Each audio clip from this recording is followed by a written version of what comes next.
औज़ुबिल्लाहिमिनश्शैतानिर्रजीम बिस्मिल्लाहिर्रहमानिर्रहीम।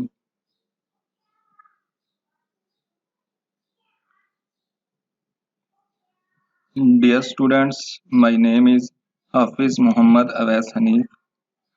It is our science lecture number 1.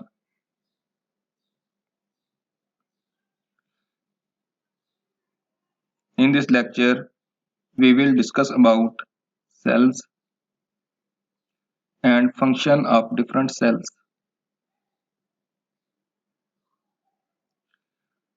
By the end of this lesson, students will be able to define the cell,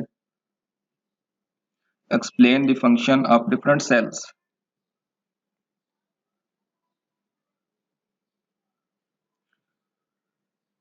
Dear students, when we look at a brick house, we can easily see that the bricks are small units in it. Like a brick house, all living things or organisms are made of very small units.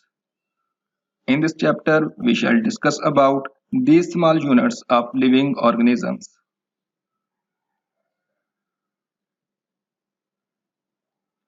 First of all, we will discuss about cells. Dear students, as we know that all living organisms are made of cells. Plants and animals are made of trillions of cells. Some living organisms consist of only one cell. For example, bacteria. Cells are different in size, shapes, and functions.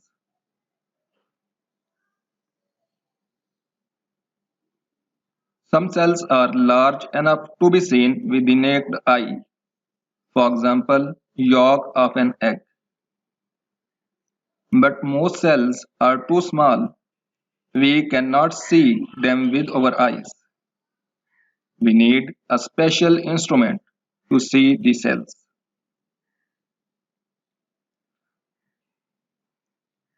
Now we will learn the definition of cell.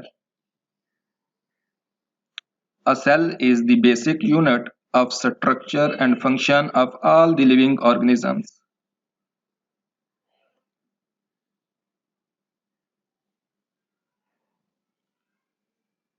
After that,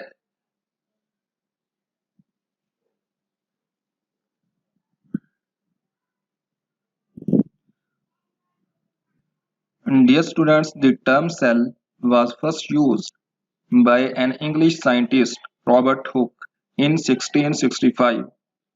He observed tiny box-like structure in a thin slice of a cork under a microscope. He called these structures cells.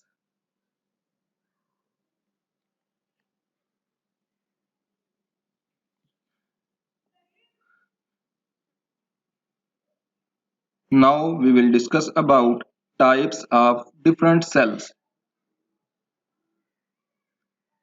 Students, there are different types of cells in human body.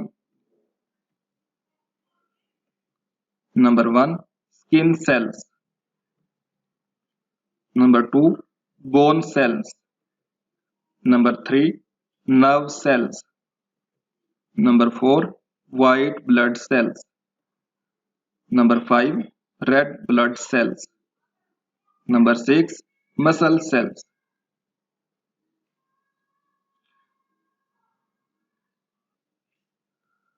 Students, अब हम तमाम sales के functions को one by one discuss करेंगे.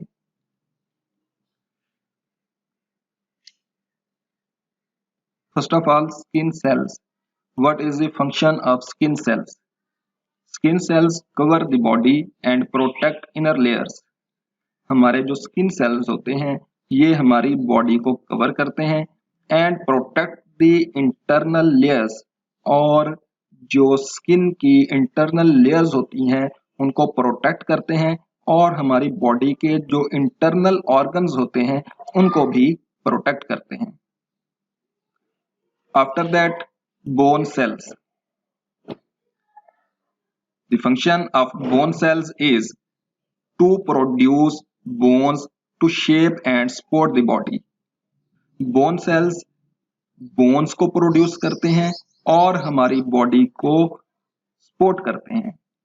अगर हमारी body के अंदर बोन्स नहीं होंगी तो हमारी बॉडी को सपोर्ट नहीं मिल सकेगी, हम प्रॉपरली खड़े नहीं हो सकेंगे, हम प्रॉपरली अपनी वर्किंग नहीं कर सकेंगे, हमारी बॉडी की कोई शेप नहीं होगी।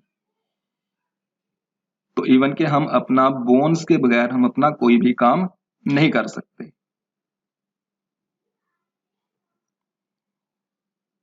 After that, nerve cells. The function of nerve cell is to conduct the messages. Nerve cells जो होते हैं ये messages को conduct करते हैं और हमारी body के एक part से दूसरे part तक messages जो हैं उनको conduct करते हैं और हमारे brain तक messages को लेकर जाते हैं।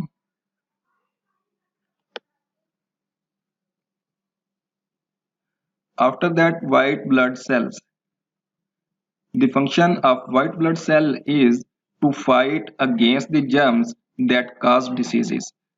बहुत सारे ऐसे जर्म्स होते हैं जो हमारी बॉडी के अंदर डिफरेंट डिसीजेस जो हैं उनको प्रोड्यूस करते हैं, बहुत सारी डिसीजेस की काज बनते हैं। बहुत सारे जर्म्स जो हमारी बॉडी के अंदर डिफरेंट डिसीजेस की काज बनते हैं, हमारे वाइट ब्लड सेल्स जो हैं वो उन डिसीजेस के अगेंस्ट फाइट करते हैं। तो ये हमारी बॉडी को भी ये भी प्रोटेक्ट करते हैं against different diseases. After that, red blood cells. What is the function of red blood cells? The function of red blood cell is to transport oxygen around the body. Red blood cells जो होते हैं ये हमारी body में oxygen को transport करते हैं, हमारी बॉडी के हर सेल तक ऑक्सीजन को पहुंचाते हैं। After that, muscle cells. What is the function of muscle cells? The function of muscle cell is to contract and bring about the movement.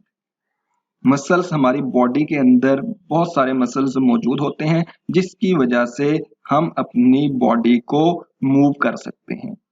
हमारी लेग्स के अंदर भी मसल्स होते हैं, हमारे आर्म्स के अंदर भी मसल्स होते हैं और इन मसल्स की वजह से हम मूवमेंट भी कर सकते हैं और अपने डेली की वर्किंग भी प्रॉपरली कर सकते हैं। अगर ये मसल्स नहीं होंगे तो हम मूव नहीं कर सकेंगे। रिकैपिचुलेशन। डियर स्टूडेंट्स, अब हमने जो पढ़ा उसको हम दोबारा से रिकैप करेंगे कि हमें ने जो लेक्चर लिया क्या हमें उसकी समझ आई या नहीं आई। उसके लिए मैंने आपके लिए डिफरेंट क्वेश्चंस बनाए हैं। तो हमारा question number 1 is define cell. The answer of this question is a cell is the basic unit of structure and function of all the living organisms.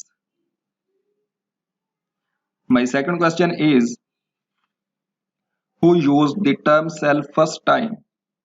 जो सेल की टर्म है ये फर्स्ट टाइम किसने use की, इसके बारे में भी हमने पढ़ा। The term cell was first used by an English scientist, Robert Hooke, in 1665. He observed tiny box-like structure in a thin slice of a cork under a microscope. He called these structures cells. My third question is write down the function of bone and muscle cells. जैसा कि बेटा अभी हमने इसको discuss किया था कि bone cells जो हैं इनका फंक्शन क्या होता है। The function of bone cell is to produce bones to shape and support the body. The function of muscle cells is to contract and bring about movement.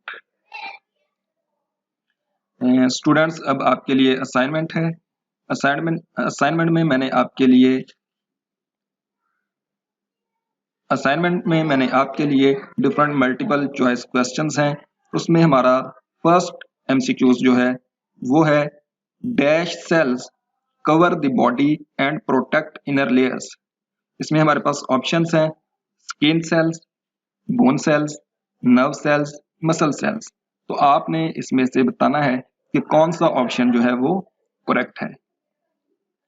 Second MCQs is dash cells produce bones to shape and support body. तो इसमें हमारे पास चार options हैं। First option is skin cell, B bone cell, C nerve cell, D muscle cell. इसमें भी आपने बताना है कि कौन सा ऑप्शन जो है वो करेक्ट है। Third MCQs is dash cells conduct messages. Option A skin cell, B bone cells, C nerve cell, D muscle cell. इसी तरह से हमारे पास MCQs number 4 dash cells contract and bring about movement. Option A skin cell, option B bone cells, option C nerve cell, option D muscle cell. बेटा ये सारे MCQs जो हैं इनको आपने अपनी कॉपीज के ऊपर भी लिखना है। आफ्टर दैट बेटा learn and write down the answers of questions on your notebook. बेटा इस वीडियो लेक्चर में जितने भी मैक्सिमम शॉर्ट क्वेश्चंस बने आपने उन क्वेश्चंस को अपनी कॉपीज नोटबुक्स के ऊपर लिखना है और उनके आंसर्स भी लिखने हैं। Thank you, Allah Hafiz.